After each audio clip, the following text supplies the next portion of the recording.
India is a land of dreams, where images, however fleeting, are remembered long after the journey's end.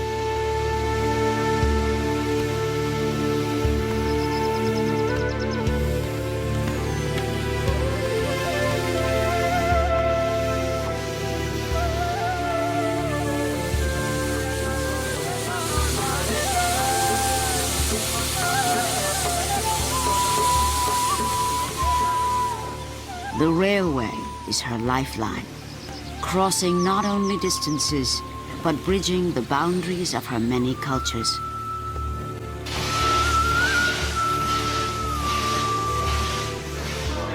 For over 900 million people, the railway has become a great unifier. Over 1.5 million must work to keep it going.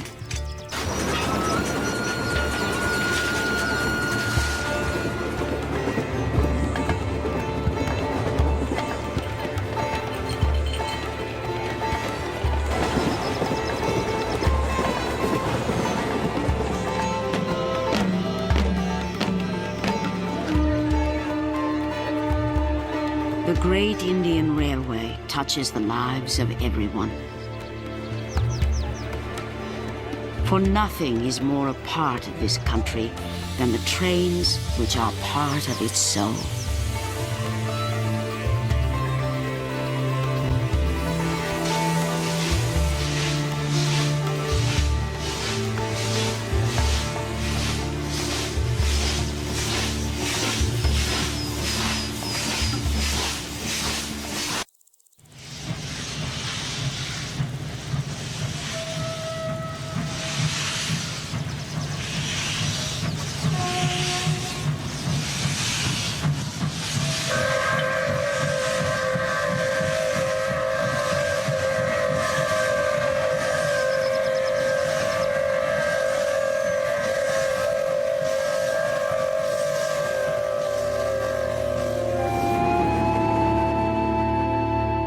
Over a century ago, the sound of the steam locomotive could be heard across the land as it rolled through the desert and the plains of India.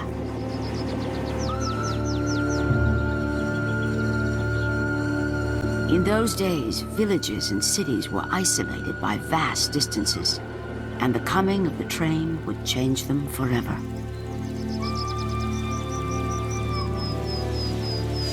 Legends were told of the great fire eater that walked on lines of steel and breathed white clouds of smoke. Those who did not fear it came to see it for themselves. In remote outposts where there were no stations, banyan trees often marked the train stop, and people anticipated its arrival like the coming of a great ship.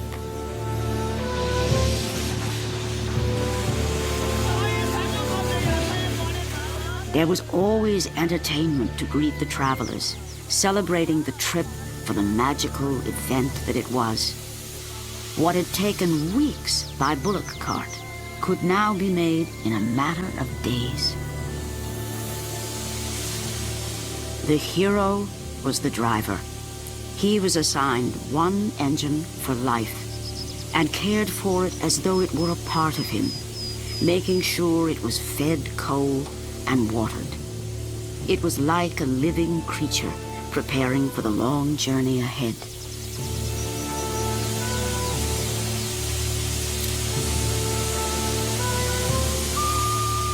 If there ever was a heart and soul of the railway, it began here, with these locomotives. They were the symbol of the British Empire and held the romance of an age when men and machines united the country for the first time.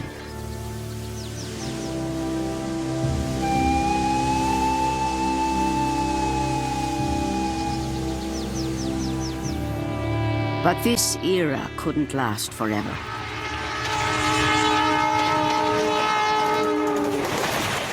Now, the super-fast express trains command the rails and are moving India into a new century.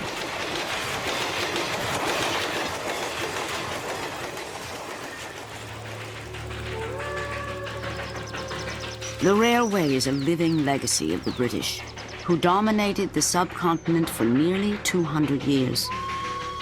They laid down the first rails in 1850, and by Indian independence, dozens of railways reached across hundreds of princely states and territories. Today, all have been merged into one, stretching nearly 40,000 miles and connecting over 7,000 stations. It is the largest railway under a single management in the world.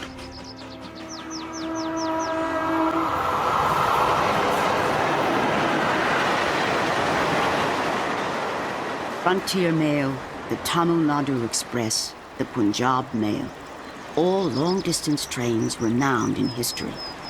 But one of the oldest is the Grand Trunk Express, and it travels nearly the length of the country. Indians love to travel, whether it be on a religious pilgrimage or to visit relatives far away. They pack everything and bring everyone. They can go anywhere in the country for less than $7. Space has a whole different meaning on an Indian train. People like to sit next to each other, talk and share stories. And a stranger isn't a stranger for long.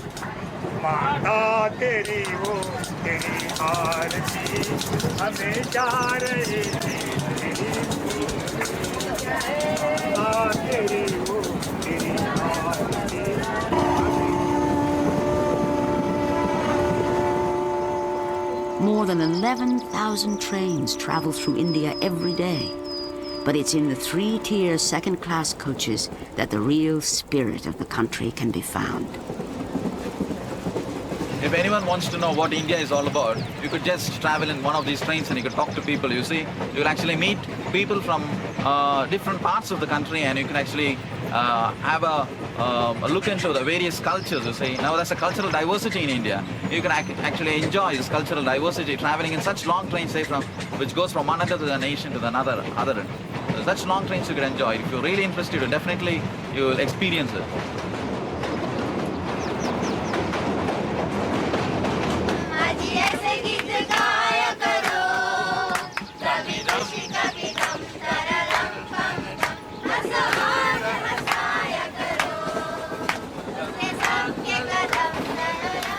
Every Indian train has ticketless passengers who are part of its character. Gypsies, beggars, and sweeper boys who make their living earning tips between stations. I meet every type of people here. Maybe they are millionaires, they are the poorest. They are engineers, doctors, bankers, every type of persons I am meeting. And when I travel, I have an opportunity to talk to them, make friendship with them. We sometimes come closer to them and we become family friends for life.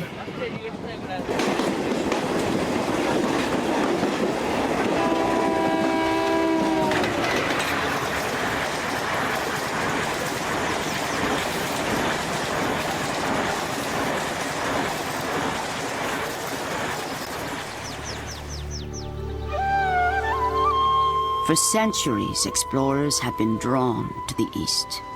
In the 1660s, the British took possession of the strand of islands that curved into the Arabian Sea. They would make them the great port city of Bombay. Their gateway of India still stands as a memory of their empire's former glory.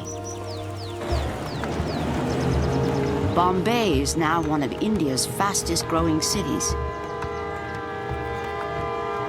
And the British presence seems unchanged at Victoria Terminus. Opened in 1888, it was built on the site of the first railway station. But now, it's the headquarters of Central, the busiest of 9 zones in the Indian Railway. From this historic place, one of the most important men in the railway oversees his domain. This is the seat of power of the general manager. Problem between Kiratgarh and Kesla.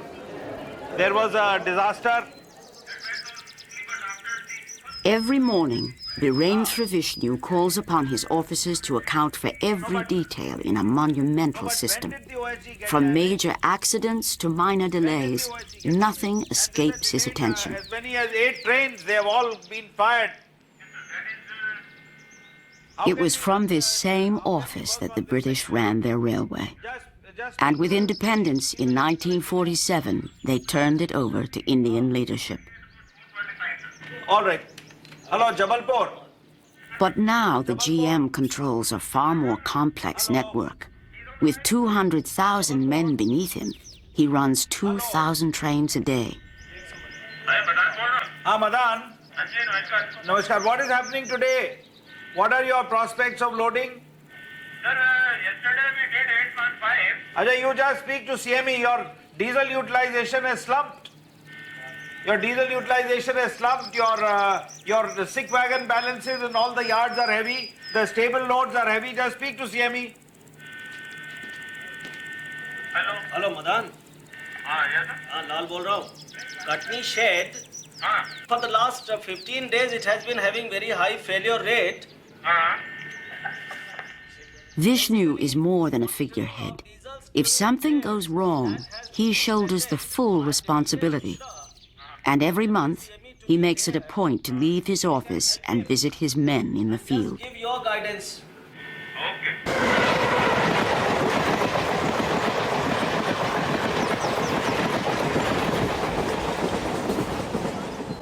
Like a present-day Maharaja, Vishnu holds court in his private inspection coach, with full kitchen staff in attendance and all the ceremonies inherited from his predecessors.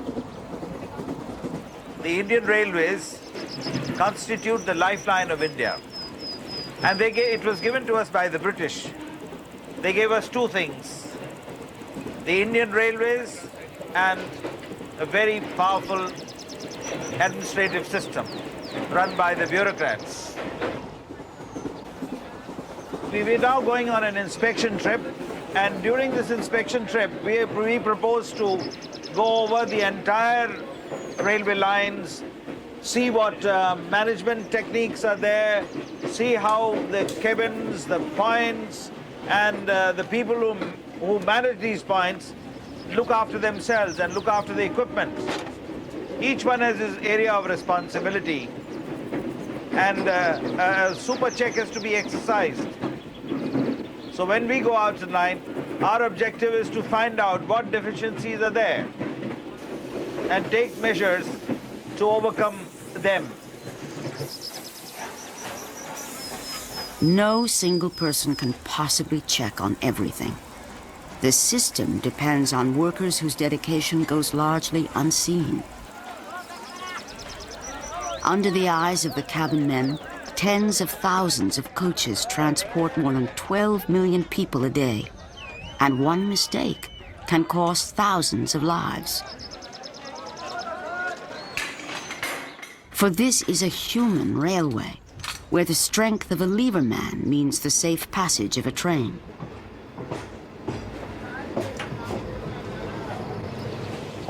It is the largest employer in the world. Officially 1.6 million work for the railway. But Vishnu estimates that nearly 80 million people depend on it for their livelihood.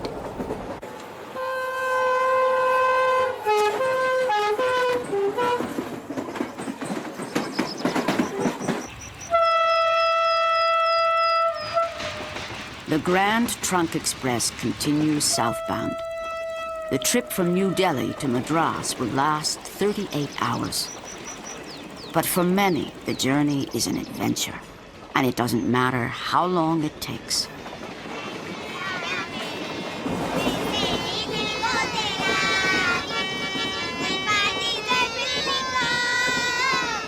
Long-distance trains have become temporary homes for village India, and those on board are captive audiences for ticketless travelers who earn their keep, providing everything from entertainment to food. On a train, meals are a big event, and passengers are constantly being solicited with different kinds of fare.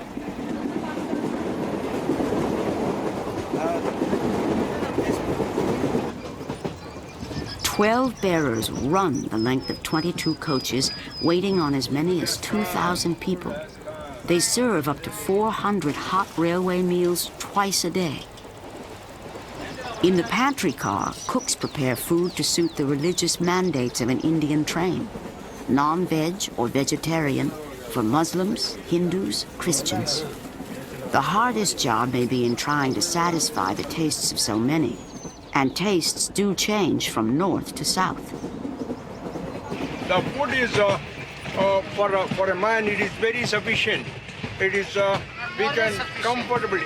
Yes, it's more than sufficient for one person. It is given to us because here you have the rice and then dal. We call it the grains, and then vegetables also is available. Then it is a full meal for us.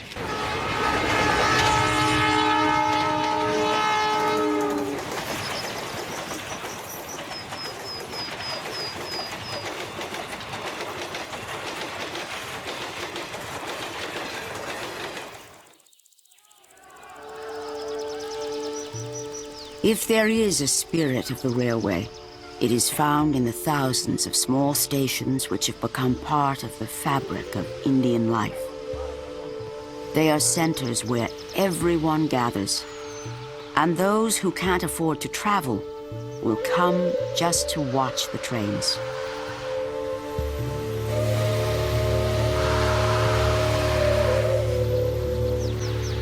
The most impressive arrivals have always been the broad-gauge steam locomotives, lovingly called the Black Beauties. They ride on the widest rails, and their wheels stand taller than a man.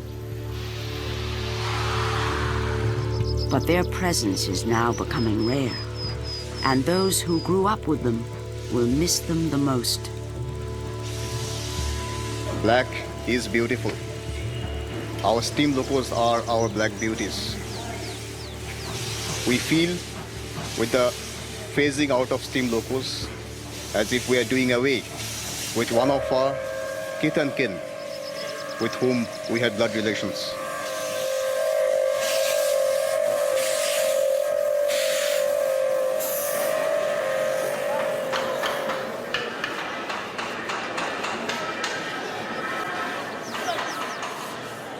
All throughout Eastern Railway, loco sheds are busy preparing their engines for a Black Beauty contest. It is a competition like no other. Only the best engines are entered, and to win the Black Beauty is the highest honor a shed could have.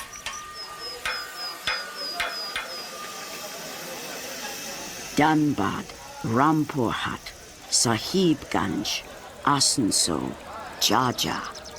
5 sheds hurry to add the finishing touches, transforming these workhorses into the beauties that they really are.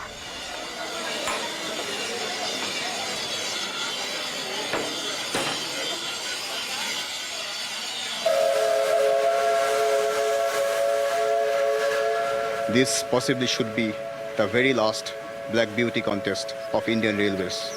We meant to bring to you the effect of the steam locos when they were in their heydays, to show how they looked, how they worked, and for just one more time, perhaps live and outlive the glory of those days when the steam locos bore the brunt of Indian Railways.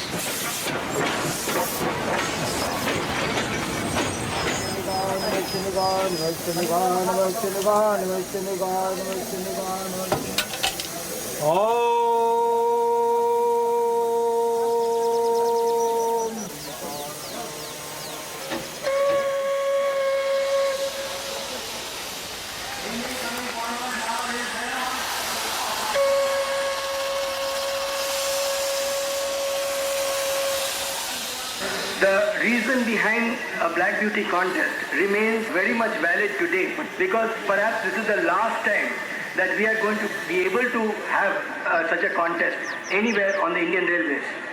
Perhaps in the rest of the world, like China and others, steam will continue. But on Indian Railways, the pressures of economics have forced us to give up the lovable old monster of steam with its lovable sounds and unique visual pleasure which children loved and therefore aspired to become locomotive drivers when they grew up. It helps people to remember that the steam has served a glorious era from the old days if you look back into the past.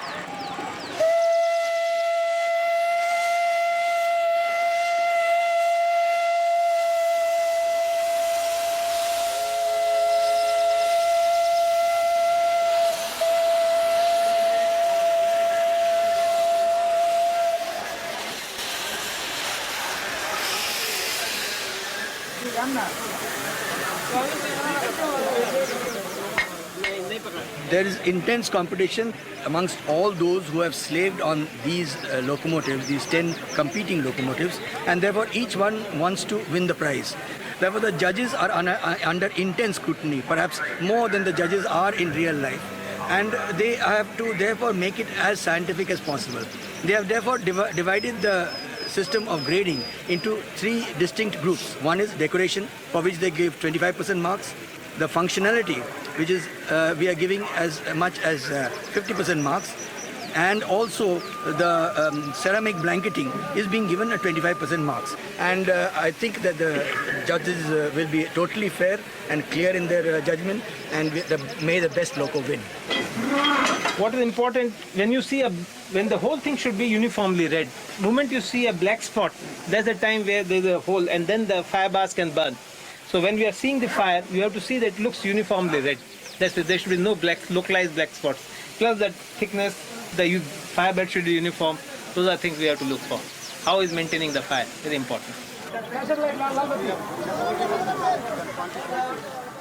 Everybody wants to win, and none more than Mr. Arora, a shed foreman who has worked in steam since he was 17. On board Ramparhat's engine, he is never at a loss for words. Explaining that even with all the hard work, they had just run out of time. Like all the engines, the judges take into account how efficiently she runs.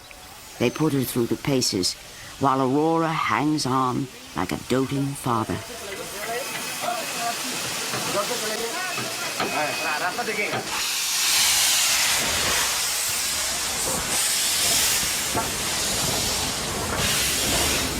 The bosses, my examiners, they have been very much pleased with the work which you boys, with my staff, with my driver and other fellows, all the whole Ramparhat has done in decorating this locomotive, in making it fit mechanically sound.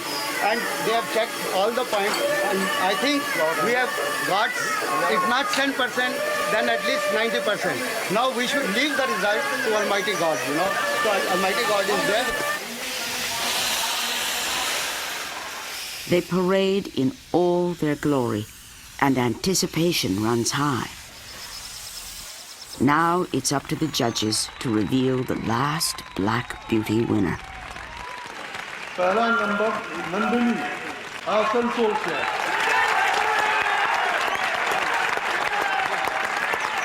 Eastern Railway Asansol Division, hip hip hooray! Eastern Railway Asansol Division, hip hip hooray! Eastern Railway Asansol Division, hip hip hooray! Nandini of Asansol Shed will claim the prize. For Nandini and her crew, this is an occasion to remember.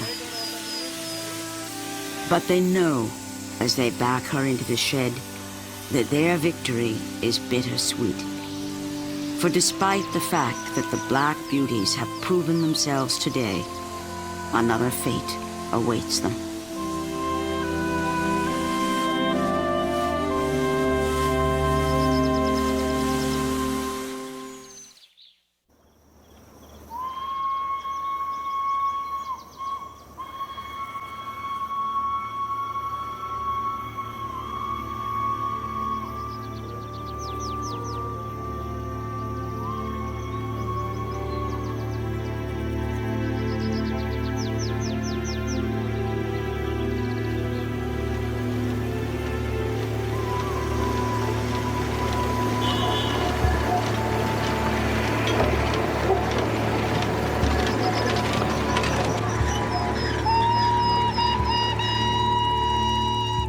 In northeast India, a little toy train climbs the foothills of the Himalaya, the tallest mountains in the world.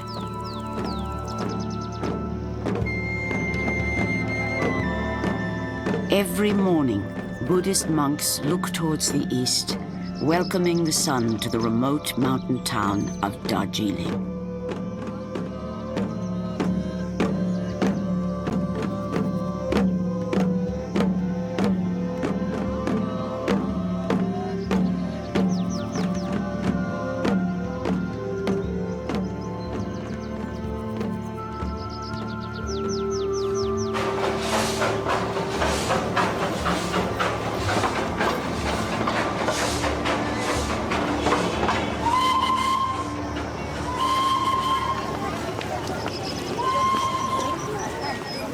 Darjeeling has always been a frontier town, where an oriental look enters the faces of India.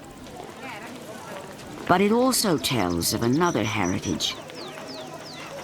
The British loved the climate so much, they made it a hill station to escape the heat of the plains below. And the sounds of the train they brought echo up from the valleys.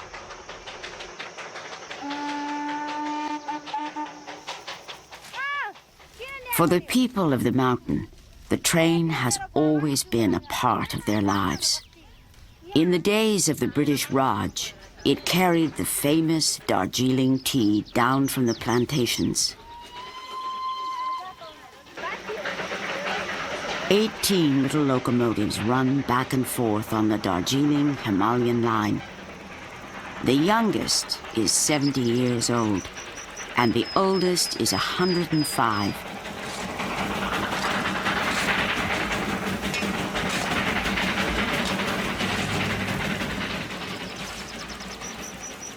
Every day, several trains climb from the plain of the Ganges in about the same amount of time it took Mark Twain when he came to Darjeeling in 1896.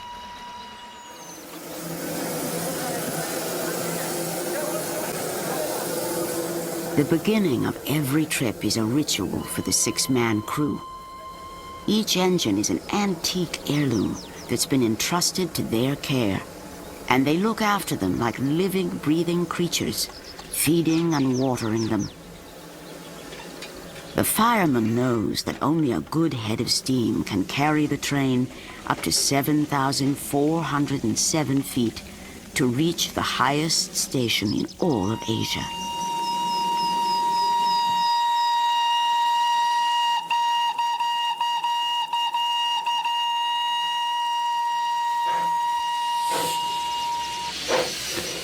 With two men riding on front, ready to throw sand on the rails for traction, and a coal breaker riding on top, the train finally sets out.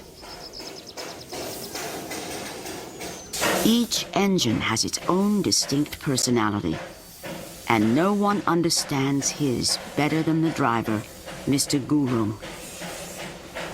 Like his father, he was assigned this same loco for life. And everyone along the way knows it's him by the sound of his whistle.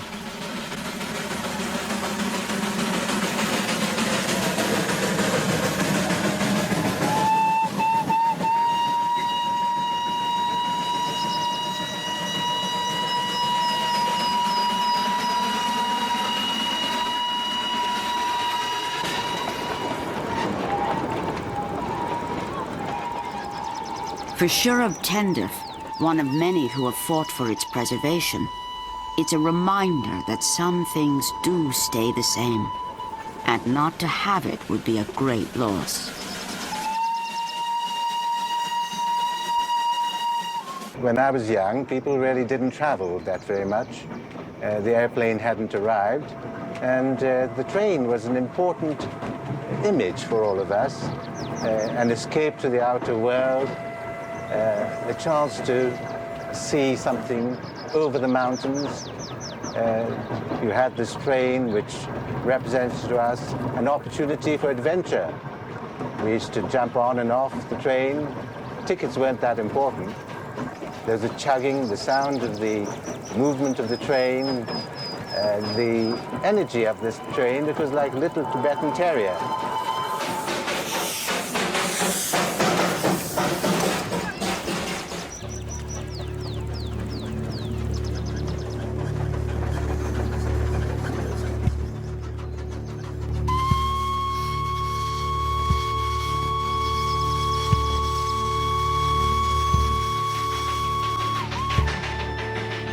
The obstacles that the British overcame in 1881 are still impressive even now. On the foothills of the Himalaya, they had little room to maneuver, and only by ingenious loops and switchbacks and the narrowest of tracks could the little toy train reach the top.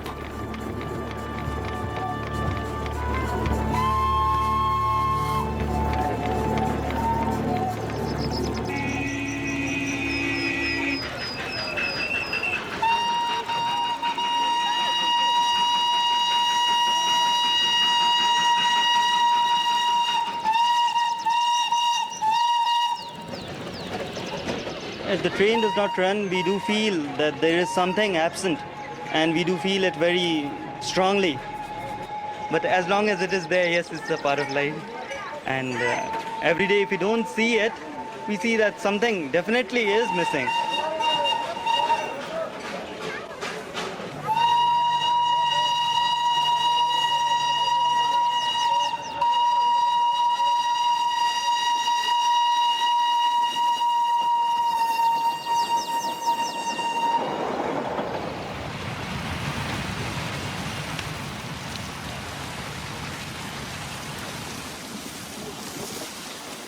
India is a country of villages.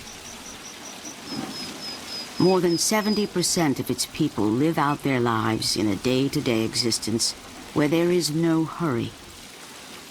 And only the changing seasons mark the passage of time.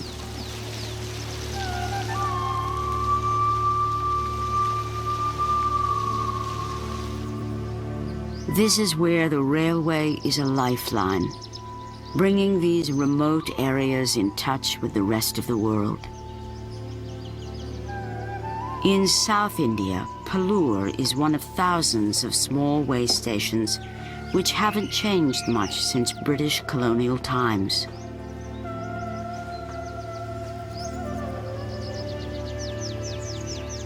It is a single-line track off the main route to Madras, and only 4 trains a day stop here. Mr. Govindarajan is the station master. He took a demotion from a bigger station, choosing Pallur to be near his sick wife and to live out his days in the peaceful quiet of the country.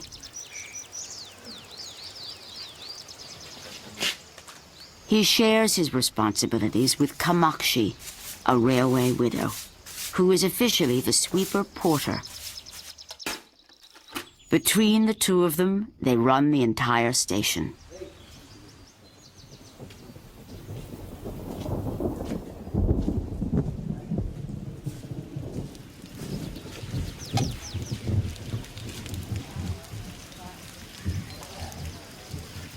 Pallur means milk village, and for the last 100 years, the villagers have relied on the milk train to carry their cans to the city markets.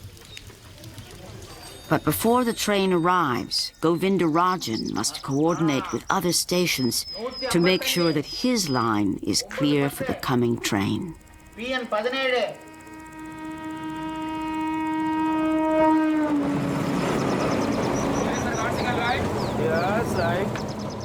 It is a time-honored system in place since the days of the British. A bull token must be carried by the driver, giving him the right-of-way on a single-line track. At every station, he must pass the token and pick up another. Only then will he have permission to continue on his way. 55, 63. Now, I am asking line clear.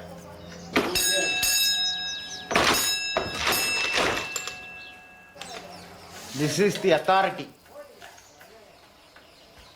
Token C17.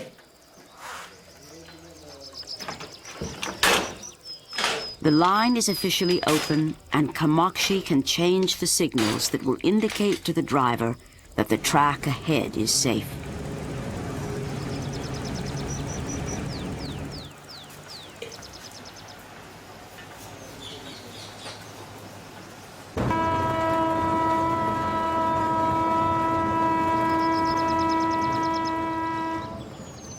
She will pass the ball on to the driver and prepares the cane pouch. She is one of the few women working directly with the trains, but gained her job after a great loss. Her husband had been a fireman on a steam engine and committed suicide when he didn't make driver. It is the railway's custom to give a position to the widow, and Kamakshi will have a job for life.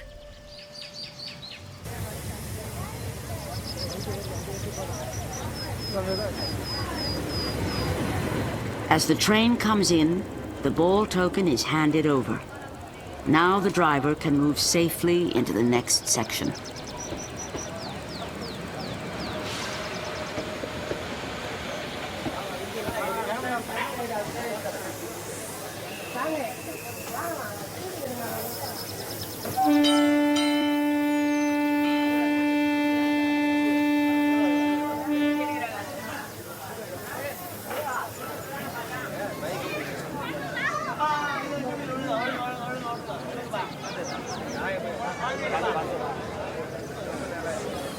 Mr. Govindarajan has dedicated 33 years of his life to the railway and understands better than anyone how much these trains mean to rural India. But changes are coming, and he has received word that with his retirement, his post will not be filled, and Palur station will be closed.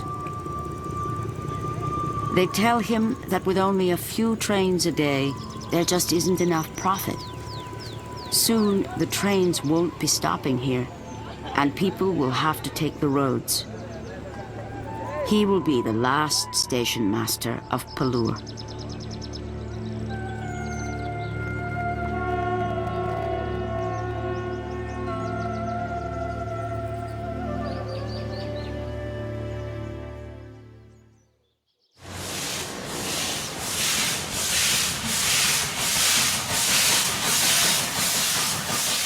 On Southern Railway, south of Madras, the Pondicherry Special makes her last journey.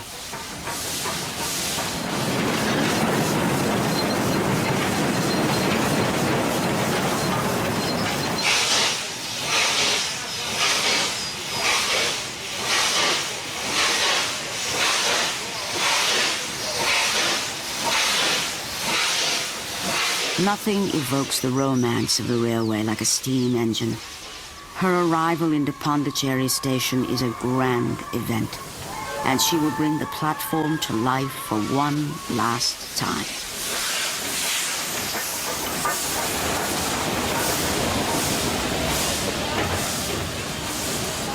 This is one of the few holdouts of steam. The locomotives were phased out of the big cities years ago, and now even small stations are seeing them vanish.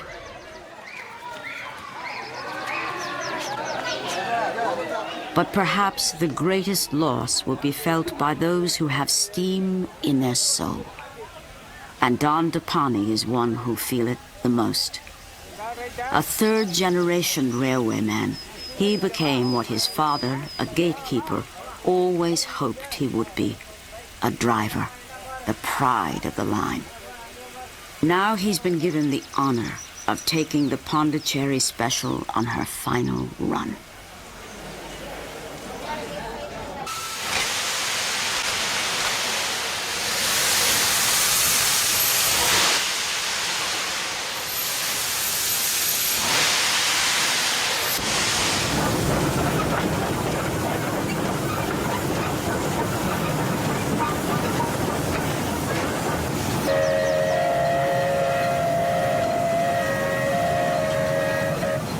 His engine may be old and worn down by age, But Don Depani knows that what he is doing is something noble and historic. And he's always been proud of his duty.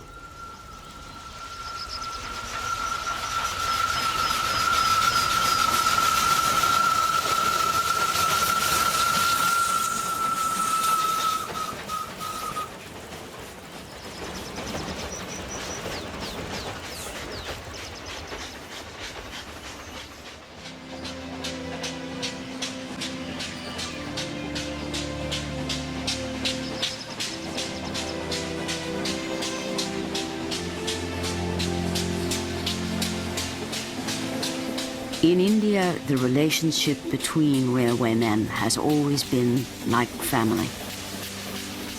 The firemen, guards, cabin masters, and gatekeepers all have developed a deep bond through the years.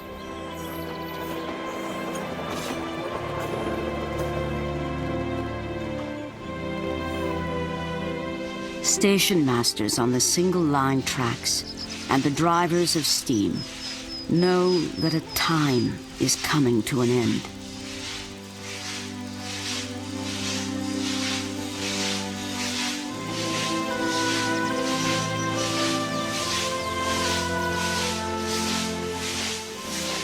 Now, the trading of the cane pouch marks the changing of the guard.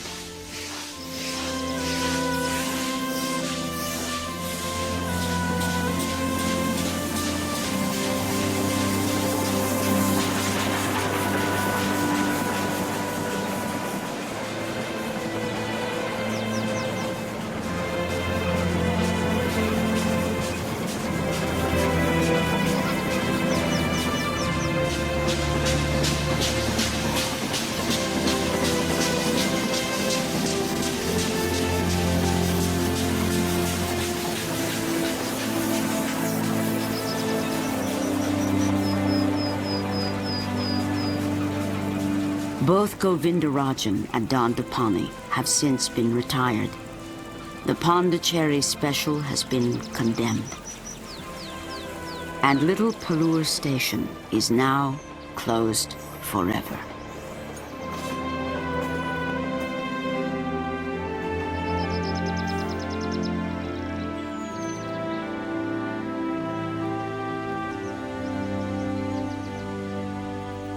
Varanasi, Madurai, Bardhaman. These are some of the sheds where generations of workers were born to serve the locomotive, with a craft held sacred. And where it was always believed that a father's knowledge would one day be handed down to his son.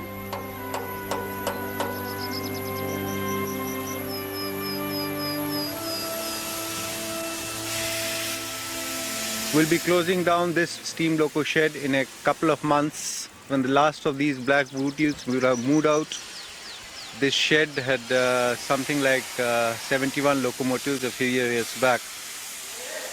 What we feel sad about the whole thing is that something which fascinated every railway traveler over many, many years is dying out.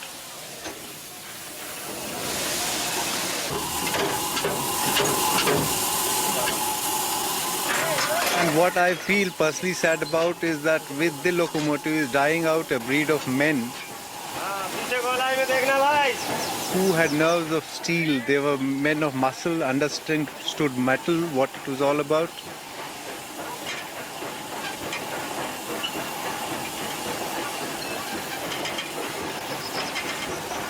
What we get today in lieu is the diesels, the electrics, which have really no muscle in them. They're all technology, there is no spirit behind them. To us as old railwaymen, they are really not comparables. This shed, where the epitaph is now being written, will see a gloomy picture in a few months from now, and will lose ever so slightly a part of our past, something on which the railways all over the world have survived for the last 100+ years. With that, a lot of our soul will be gone.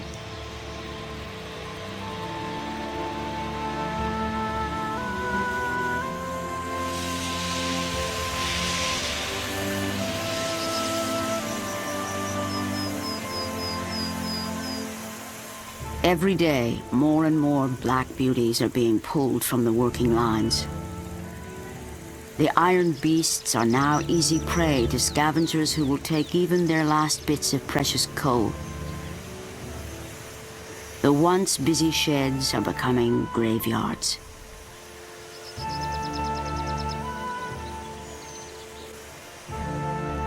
For loco foreman Mr. Aurora, returning is like visiting old friends. See, this is the tragic part on my life. I was born and brought up in with this steam locomotive. Now I feel as if I am left all alone and I am standing like a helpless man, can't do. But this is the demand from my nation.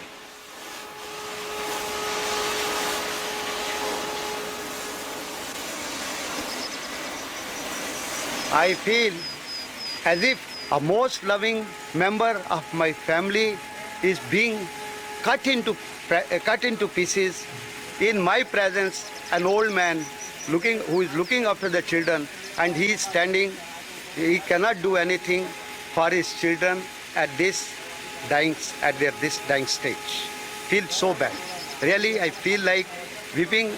I become helpless creature, but as I have told you, a day one has to die. Similarly, they have also to vanish one day or the other.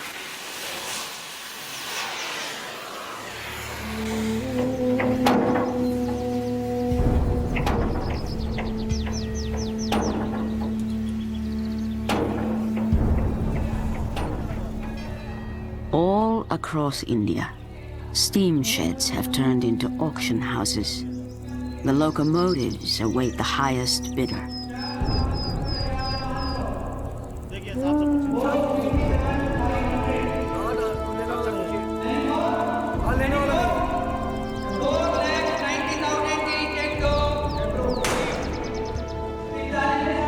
They are the businessmen who have waited for the sheds to close before making their move.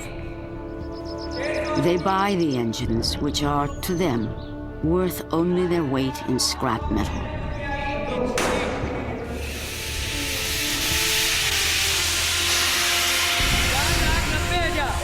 Take so. 4,90,100, 200, 200, 4,90,200, 300, 1, 2 and 3. Sold.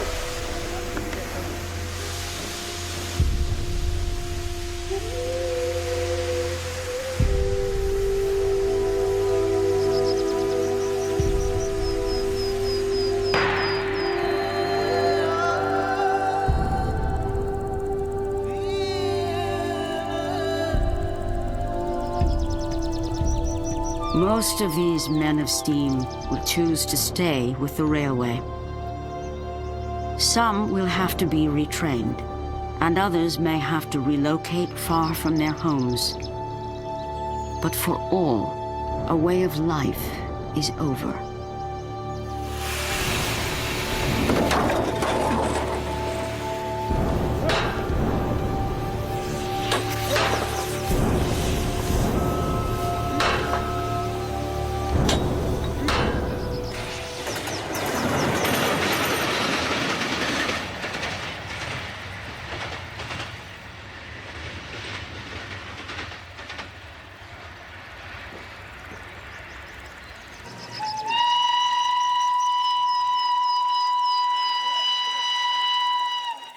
There will be one survivor of steam, and by government ruling, it will remain.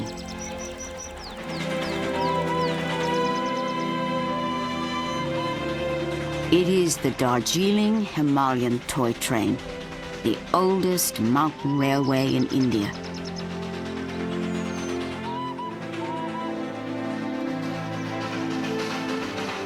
She is the symbol of the railway, and evokes the emotional and spiritual ties which the country has for its trains. The men who run her stand for the many who have devoted themselves to keeping the lifeline going.